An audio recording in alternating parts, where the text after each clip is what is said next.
Hi everyone. In today's video I'd like to actually talk a little bit about the life and the career of a driving instructor. The reason why I'm doing it is because there's a big need for driving instructors still. We as a driving school have got, honestly, waiting lists and waiting lists and waiting lists. There's loads of people who are waiting to come on board, and there's still people who are daily having to get turned away. So I'd just like to have a little talk about why I chose to be a driving instructor, and I'd also like to talk a little bit about the qualifying process. So why did I become a driving instructor? Well, I'd finished, well, not quite finished my football career. Many of you know that I used to play football, and I had a pretty serious injury. I did my ACL, and it was at the time when doing your cruciate ligament was often a career ender. I had it repaired, I had it sorted out by literally the best surgeon in the country. Down in Cambridge, and Mr. Dandy, who was actually the guy who invented the arthroscopy equipment, the keyhole surgery equipment. So I got sent to the best place, but I never really got back to where I probably was prior to this injury. So my career went from doing pretty well to sliding and fizzling out, and I realised quite quickly that it wasn't going to be something that I was going to do for the rest of the time. So I was playing part-time in the lower leagues, and I was looking for another career. I had a couple of offers, honestly, from friends who said, I'll give you the £25,000 a year job, I'll give you the company BMW and you can do what you want. But I'm not like that. I think everyone realises that I'm not like that. So I was looking for something that I could do myself. I've got my football coaching badges, so I've always had that teacher in me, and I've always liked cars. So effectively I was sat reading a paper back when most people read papers. I know they're still about, but when most people read papers, I was reading a paper, and I saw an advert to become a driving instructor, and I thought, okay, I can work for myself. Suppose it puts the couple of things together that I know about, cars and the teaching side of things. And I went and gave it a go. It was through a company called the Instructor College, who went bust, I think they did, and then they eventually became red. I got my course luckily paid through my old union. The Professional Footballers Association have been brilliant to me over the years. They've helped me get myself back on my feet. They paid for the driving instructor course, and they've paid for many other courses I've done over the years. So big shout out and a big thanks to them for all their support. But I got this course paid for, and then I started. I got 99% on my part one, which back then it was a written exam. It wasn't on computer, but it was still multiple choice. There was no apps or anything that we could just go off and do mock tests. It was actually reading books. So I did that, sat that, sorted that out. We went on to my part two test. I passed my part two first time. It was actually a little bit of an awkward situation because I had an exam in Norris Green booked, and the examiner was off ill. So my missus phoned me and said, we've had, I can't remember whether it was a call or whether it was a letter from the DVSA saying my test had been cancelled. I just said to my missus, book me one anywhere. And she booked me a test in Sale in Manchester. I'd never been to Sale, but I've always had this opinion that if you can drive, you can drive anywhere. So I went to my attempt at part 2 in Sale and passed it. I got 2 marks. I got 1 for observation at a junction where I didn't quite look left soon enough before emerging, and there was a vehicle overtaking someone else from the opposite direction that was parked. So I was turning left and they were overtaking someone on my side of the road. I saw them, but I had to change my mind and stop a little bit sharply. Can't actually remember what the other fault was for. We are talking 24 years ago. And then, so I had no problems with part 2, sorted that out. Did all my training for part 3, and I did it all in 1 week, which is not a good idea. You're probably taking 20% of what you actually need to take in. And I got made out to be the next best thing since sliced bread by the instructor college, and effectively had a go at my part 3. I went on a trainee license with a company up in St Helens. I started up there and had a first go at my part 3, which was a failure. And it was effectively down to the information that I'd been taught. I know a lot of people do say that, but mine was actually the case. I got told back in the day that the briefing that we sometimes have to deliver, it's not so much how it is now, but we used to have to deliver a briefing for a set lesson, and then honestly go off and teach it. And my lesson was on pedestrian crossings and the use of signals, and effectively what I did was I said to the examiner, hi, my name's Ash, nice to meet you, blah, blah, blah. Do you know any different types of crossings? And he said, yeah, they're all animals. And I said, okay, get yourself set up and we're going to go off and have a look at them. And he sort of like looked at me like that. And he said to me at the end, never forget it. He said, Ash, if you just give me a little bit of information at the start, although you got all the mistakes and you got onto all the mistakes that I was doing, if you'd just give me a little bit of information at the start, how many of those mistakes would I have made? So I failed. And that was because the advice I'd got given was, as long as you fix all the mistakes, it doesn't matter. So after that attempt and the blatant poor information that I got from the instructor college, I bin bagged them and never went back. What I did was I found an independent trainer and I got a little bit of extra help. Looking back, it actually wasn't the best either, but I got through on my second attempt. So that was in year 2000, I think it was.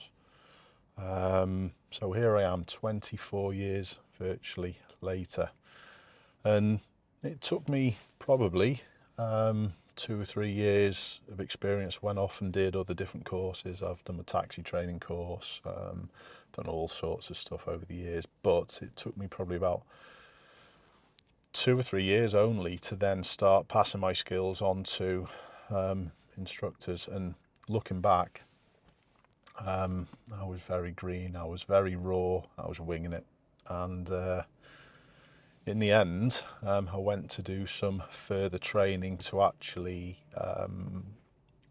deliver this instructor training side of things, and it was from a guy called Phil Hurst up in Harrogate. Hiya, Phil. I know he still does a fair bit of this stuff as well, and honestly, I picked up some good stuff from Phil. He was probably the person who turned me round to the correct way of doing things. Although there were things that I didn't agree with. Everyone's got their own opinions, but Phil was genuinely a good guy. So I went and did that. I got onto the audit register with Phil's help, and then here I am. But just going back to the audit register, ORDIT, stands for the Official Register of Driver and Instructor Trainers. And people on this audit register have been tested by the DVSA to make sure they are above the minimum requirements to train instructors. And I would always advise people to look on this audit register for your trainer if you're thinking about doing a course. I've only recently got back on the audit register. I let my registration lapse over COVID, to be honest. And it's taken the DVSA a fair while to then get all these examinations back on it. Recently got back on it. It wasn't too difficult, to be honest. It's stuff that I do just on a daily basis. You do get marked in a similar manner to that of the driving instructor test, the part 3 test, but it's on how you deliver the same competencies. I'm not going to go too much in detail, but I scored 51 out of 51, so I know what I'm talking about. So I'm back on the audit register. But if you're looking to do the ADI course, I would use that as my first port of call. In my experience, I would probably say look for good independent trainers rather than national companies. That's just my opinion. You go to whatever you want. I'm not saying that national companies are bad, although my experience of the instructor college, which was taken over and then renamed as Red, was not good. Like I said, the information that I was given effectively was the wrong information, but I would always advise to go and find an independent trainer on the audit register. But honestly, you don't have to be on the audit register to necessarily be a good trainer as well, so that's something you should also look at. So that's me up to date. The success that I've had has been down to hard work, continual improvement, analysing yourself and look at yourself, never point the finger at others, never blame others. Even when I had a situation with the instructor college, wasn't pissy over that situation, brushed myself down when I found how I could then go off and get my success, and here I am. So always look at yourself. I just want to have a little quick talk about this qualification process as a driving instructor, because it's not me trying to recruit for my company. It's me just trying to encourage people or give people an idea of what the life of a driving instructor is all about. So I just want to have a quick, I know this is dragged on already, geez. But anyway, I'm going to have a talk about this qualification. There are 3 parts to it. Part 1, 2 and 3. Part 1 is the theory. You may have gathered that from what I've already said. Part 2 is a driving test, and part 3 is the teaching test. Before you even go off and do any of these, there's a couple of steps that you need to go through and make sure you've sorted. The first one is to get a DBS check. Now, if you're thinking about becoming a driving instructor, you will need the DBS check. All the information can be found on my website on the Learn to be a Driving Instructor section of pages, right down at the bottom. If you get the information from my website, you are not tied to me in any way, shape or form. This DBS check is asked for by the DVSA, and all the information about how to do it is on there.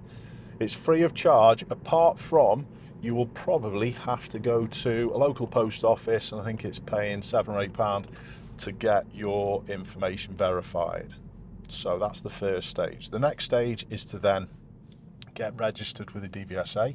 If you type in on Google, register to become a driving instructor, you will find the process on there. Again, it's quite straightforward. You have to make, I think it's a government gateway account, and then you literally just register. Once you're accepted onto that register, you are then okay to book and attempt your part 1. You've got to pass all 3 attempts from a period of 2 years from the date that you pass part 1. So it's not open-ended.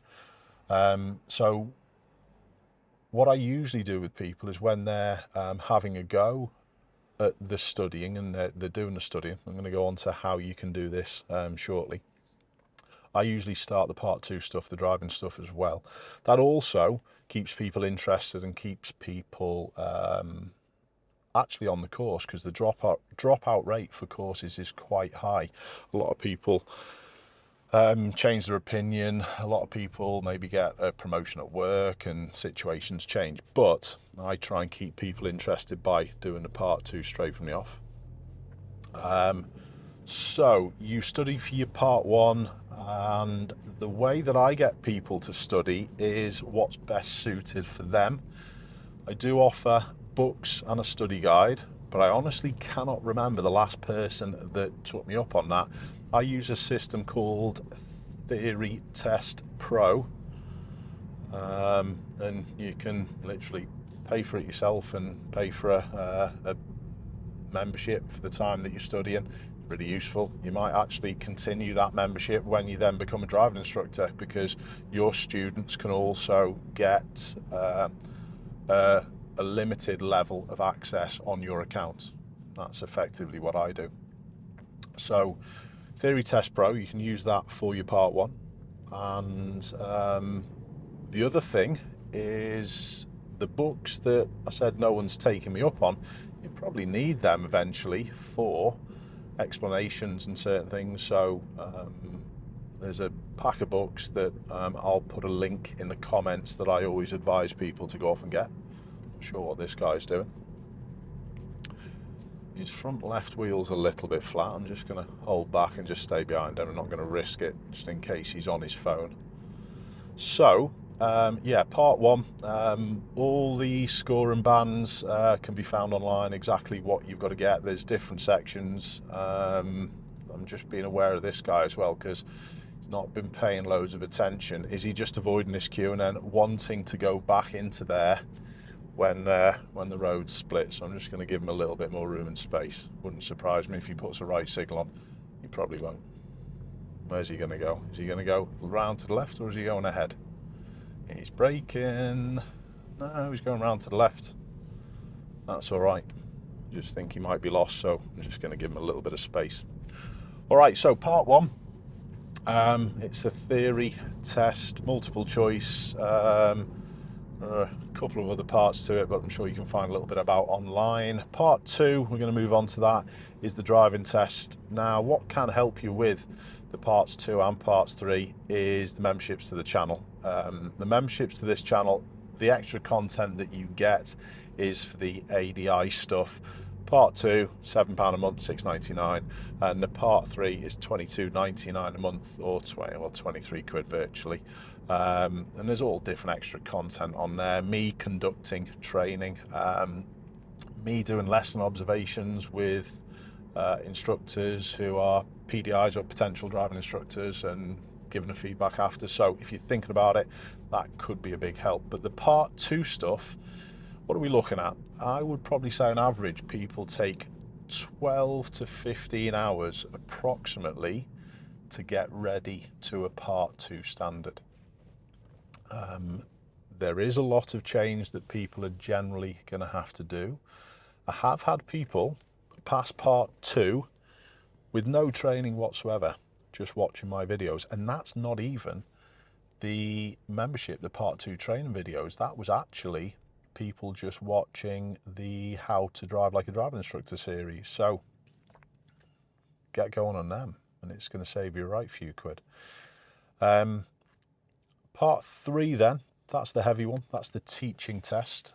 You have to do, if you wish to go back a stage, there is a part of the part 3 test, a possibility, if you wanted to do, to actually go on what we call a trainee license. A trainee license is like a trainee doctor. Think of it in that way, that you're not fully qualified, but you've done all your training. And to do this trainee license, you have to do a minimum of 40 hours training, which all has to be signed off. And then you actually get to go and teach for reward. What we mean by that is do the job and get paid for it. So you could run this on a part-time basis or even full-time basis. If you are out of work, you could do the job as a driving instructor and practice or teaching while continuing your training until you feel you're ready for this test. So that's the heavy one. That's the bit that takes a lot of work and a lot of extra study on your own part. Just going on to this difficulty, the actual pass rate, I believe, is around about 25%. So don't let that put you off. There's a lot of people who actually drop out because they do the DBS check and then don't go any further. My missus did that. She was thinking about potentially doing it years ago. So she did the DBS check, got all that sorted, and then didn't go any further with it. So she's a part of that 25%. There are people who get caught up in courses and don't find the correct course. They maybe find that the company that they've gone with takes a lump sum and then they don't get the support. There's people that like that.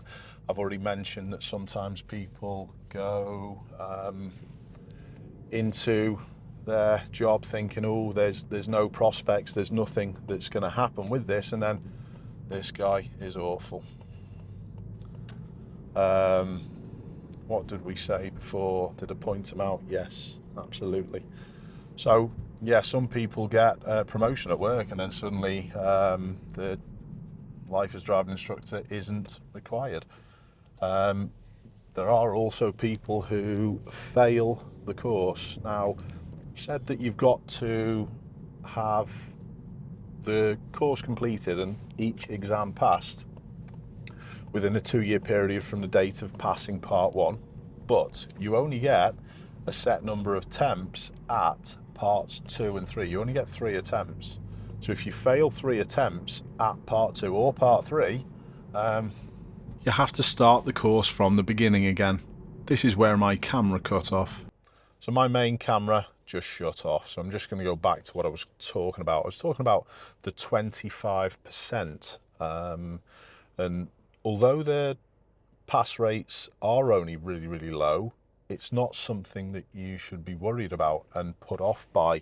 If you pick the correct person and you pick the correct course, honestly, the pass rates are going to be pretty high. You've got to be careful as well when you are looking at a training provider that you don't get tied into something for a really long term. Let's just sort this blue one out. Oh, are you waiting for me? You are. Thanking you. That's very good of you, sir. Thank you. Cheers, buddy. Nice driving. Good effort. But yeah, sometimes people get caught into the wrong course. They get tied in for a period of time. Sometimes they get suckered in as well by the cost of a course. They'll find a cheap course online and then think, oh yeah, great, brilliant, £800 to learn to be a driving instructor. But then you're stuck, tied in to that particular company, paying an astronomical franchise fee for a period of sometimes a couple of years, and it does still go on. So you've got to be careful of it. You've got to be really, really wary. The course that I run, not everyone's the same, but the course that I run is just for the course. Your hands are not tied. If you do the course with me, you don't have to come off and work for the driving school. We'll help you if you want. If you need work and we can help you out, we will do. But there are a few other important points that you've got to be careful of when you're looking at one of these courses to go off and do. So do your research. The earning potential of a driving instructor is something that I'd like to talk about. When I started, I think I was charging £12 an hour. Now, I know that's above minimum wage, but don't forget, probably wasn't back then relative, but if you think about that £12 an hour, we still had cars to run, we still had insurance to pay, we still have fuel to put in. The registration to the DVSA is not that expensive. It's £300 for a 4-year period, so talking £75 a year, so that's not too bad. Insurance costs aren't too bad either.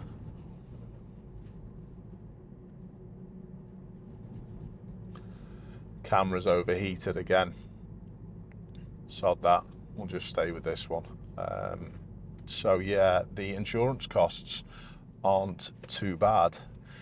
What do I pay for this? We're in Liverpool, don't forget, which is quite high insurance-wise. And this car is insured for obviously any learner. It's insured for anyone over 25. It's a Ford Focus ST. It's pretty high group insurance, and I pay about 900 quid. But some of the quotes that I have been seeing from some insurance companies for driving instruction have been a little higher over the last couple of years. Some people have been paying way over £2,000, but it's not as expensive as some people think. Reason being is you've got two sets of eyes, two sets of hands, two sets of feet, two sets of ears controlling the car, so risk should be pretty low. So insurance isn't too bad. The registration, £300, ain't too bad. What else? What other costs are there? Public liability insurance, that is needed, but that's not a big cost. I get mine with the DIA subscription that I've subscribed to, the Driving Instructors Association. You get a decent cover of public liability insurance with that, but that's effectively it. Your franchise costs for different companies vary greatly, and it's also something that you've got to be super careful of. Like I said, you can get tied into paying an astronomical franchise fee with, you know, some of the courses that you sign up to. My franchise fee for my company for full-time work is £85 for the week. That's as much work as you can cope with. Not sure actually what that's like nowadays. It used to be one of the cheapest, but I know some people have brought their franchise fees down. I also offer a part-time franchise, 14 hours or under 14 hours. That's 45 quid. That's for, like I said, all the work and support, not just to get you those students, but to maintain it going forward.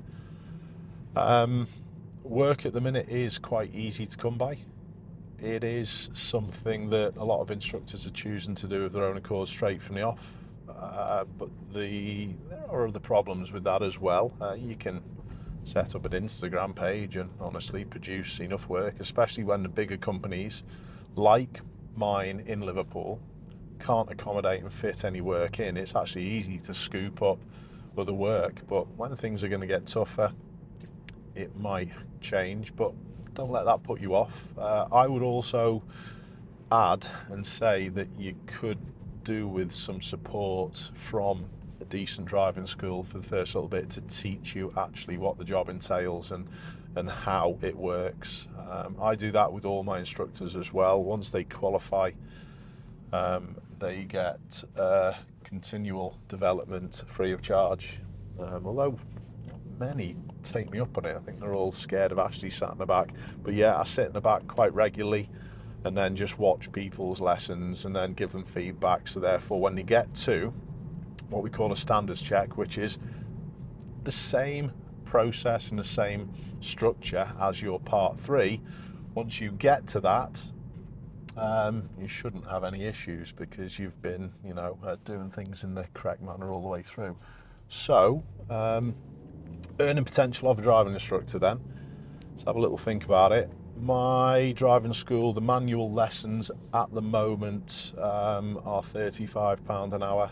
There's a little bit of a discount if you're a student or if you prepay for a block of 10, but there's also a surcharge for evening and weekend lessons. Now, I started that and a few people in the area have copied. And the reason why we did it is not to just take more money from students like some people think. It's a way of encouraging the driving instructors to go off and work evening and weekends, so the people who can only do evening and weekends still get a chance to learn to drive. And we've got a £3 surcharge for evening and weekends. That includes bank holidays as well. So the earning potential, £38 an hour for a manual car, that goes up a couple of quid if it's automatic as well. People often with the automatic car have a second vehicle, so costs are a little bit higher, and that's reflected in the prices. Earning potential, we're going to just stick with, just for ease of sums, 35. So if you did 30 hours, that's £1,050. If you needed, is this guy going to let me go? Nope. Nice one. White van's moved out for me though. Cheers, boss. Thank you. So yeah, if you did 30 hours a week, that's £1,050. That equates to probably though 40 plus hours a week, because you're not always going to get 2-hour lessons straight from the off.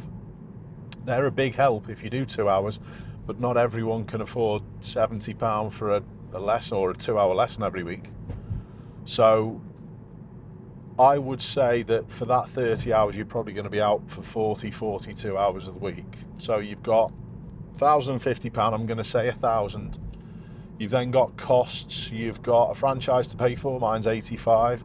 You've got a car to pay for and insure, and you're probably talking, if you leased one, even a brand new vehicle, I can help you out with places that you can go. A lot of my instructors, in fact, lease them off the AA, but it's a non-liveried vehicle. There is an option for that. I'm not sure exactly how much it is at this very moment in time, but you're probably talking £120, £140 a week, I would suspect. So we're probably talking £220 in costs for 30 hours. You've then got fuel costs, I would probably say at the moment. There's Bruno over there to the right. Can you see me? Yeah, I think so. Yeah, fuel costs, I would probably say it's gone a fair bit up over the last little bit, but the prices have just regulated a little bit, I think. I would probably say £2 an hour for every hour that you work. So you're probably going to do 60 quid of fuel for those 30 hours. That's if you've got a really fuel efficient car. If you've got something stupid like I have, probably £3-4, might even double that if I was honest, compared to I know Bruno's car is a diesel. I've had one of those 1 Series, pretty economical. So yeah, he might be running £2 an hour in fuel. I'm definitely not. So you're probably talking all in all getting on for £300 a week in costs from those 30 hours. So you'll probably clear about £700. So for 30 hours work, that's not bad going. Like I've already explained, that the need for driving lessons and driving instructors is high. The numbers, I still think, over the past probably 10 years have reduced the numbers of driving instructors, but the people wanting to learn to drive has increased. So you can see demand has got higher. Prices have gone up significantly. You can see in the 20 odd years that I've been doing it, we've gone from 12 to 14 quid up to, you know, some places are charging £40+ an hour just to learn to drive. I know different parts of the country are different, but we're just talking about where I am. That's all I can really make comment on. So benefits: you're your own boss. You can do what you want. You're the master of your own destiny. If you make a mess up though, if you know, have a bad reputation and you're not doing things correctly, it can ruin you.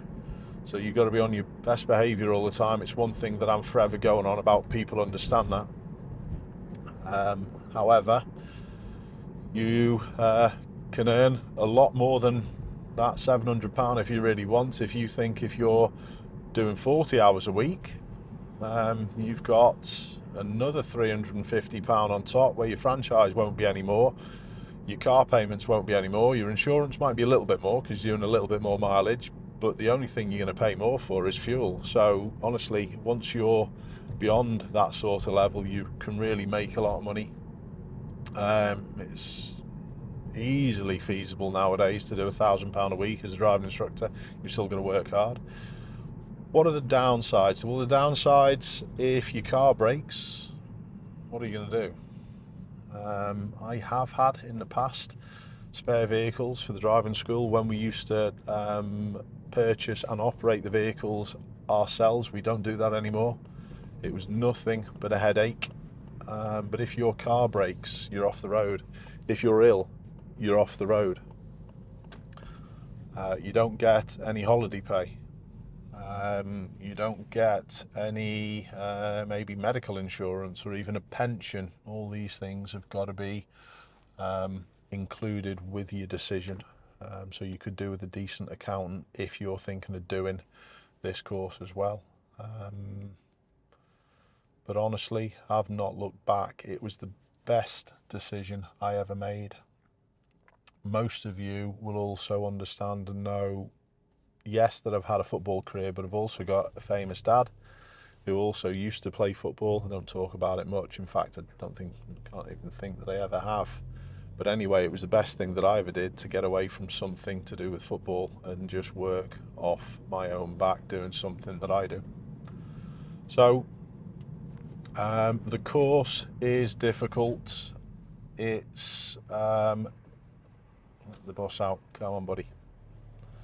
The course is difficult. It's going to take about 12 months for you to do it properly. I'm glad I've gone back onto that. A lot of companies offering training are saying you can do it in 12 weeks, you can do it in 3 months. You can't. The wait for tests is horrendous at the minute. So if you're starting things now, you're looking at least 12 months before you fully qualify. So don't be caught up in any of the lies that are spouted out just to draw you in. Go into big detail. If you are thinking about the course, and if you do take up one of my memberships on the channel, message me. I'll get back to you, because I don't want people to waste money doing something that isn't right for them.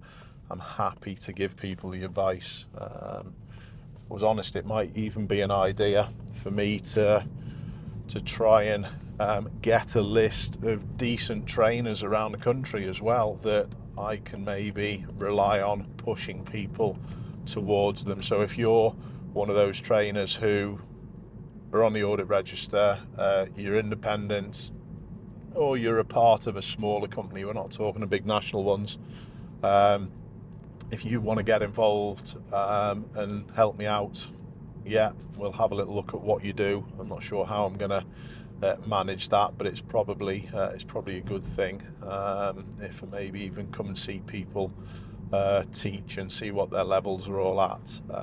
But like I said, if you want to get in touch, that's great. But if you're a member of the channel, I'm happy to answer any questions that you've got. 24 years, will I still be doing this in another 10? I actually think I will. I'm not going to retrain now, I'm too old. I'm 49 in a week or so, I don't think I'm getting any younger, so we'll be doing this until I retire. But YouTube is also something that has just sort of like sprung up from my career as a driving instructor. I always say I'm a driving instructor primarily, and then YouTube is just a little side venture. But thanks a lot for tuning in. I hope all that information was useful. Please do check out the memberships on the channel, and like I said, if you've got any questions on becoming an ADI, give us a bell. I'll help you out. Well, send us a message. I'll speak to you soon.